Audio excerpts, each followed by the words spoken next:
इतळे बंधू.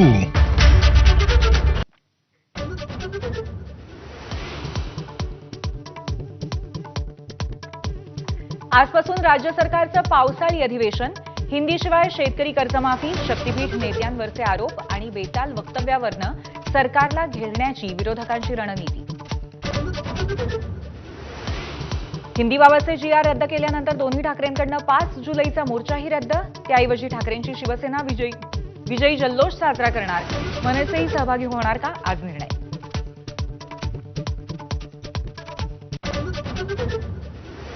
मनसे अध्यक्ष राज ठाकरेंची सकाळी 11 वाजता पत्रकार परिषद. हिंदीचा जीआर मागे घेतल्यानंतर अधिकृत भूमिका स्पष्ट करणार.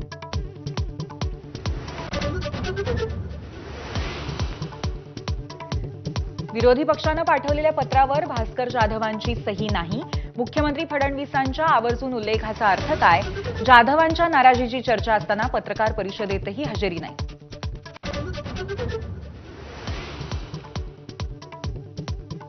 भाजप प्रदेशाध्यक्षपदासाठी रवींद्र चव्हाण दुपारी 2 वाजता उमेदवारी अर्ज दाखल करणार. मुख्यमंत्री फडणवीस आणि मावळते प्रदेशाध्यक्ष चंद्रशेखर बावनकुळे उपस्थित राहणार. उद्या अधिकृत घोषणा.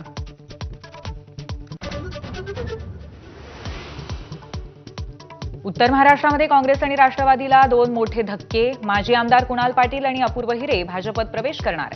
राहुल गांधींचे निकटवर्तीय अशी कुणाल पाटलांची ओळख.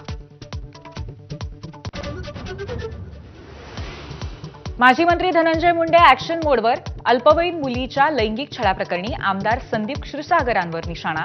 आरोपी क्षीरसागरांचा राईट हँड असल्याचा आरोप.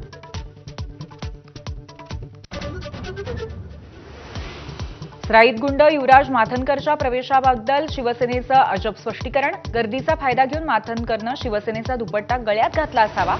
नागपूर जिल्हाप्रमुख सूरज गोजेंचं स्पष्टीकरण.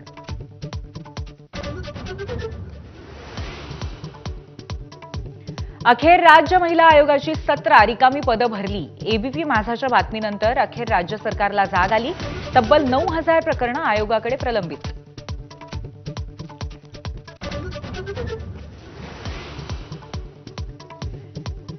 बीडमध्ये 30 ते 40 जणांच्या टोळक्याकडनं कुटुंबियांना मारहाण आणि साहित्याची तोडफोड. तरुणांमध्ये झालेल्या वादातून मारहाण केल्याची माहिती. गुन्हा दाखल करण्याची प्रक्रिया सुरू.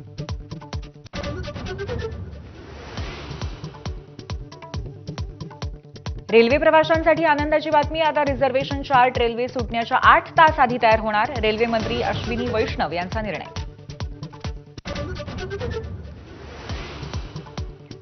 मुंबईमध्ये सध्या पावसाची विश्रांती. मात्र डेंग्यू आणि मलेरियाचे रुग्ण मात्र 30% इतके आढळले.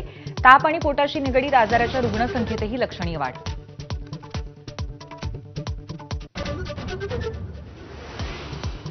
आज संत ज्ञानेश्वर महाराज आणि तुकाराम महाराजांची पालखी सोलापूर जिल्ह्यामध्ये दाखल होणार. जिल्ह्यामध्ये पालखी तळाची आकर्षक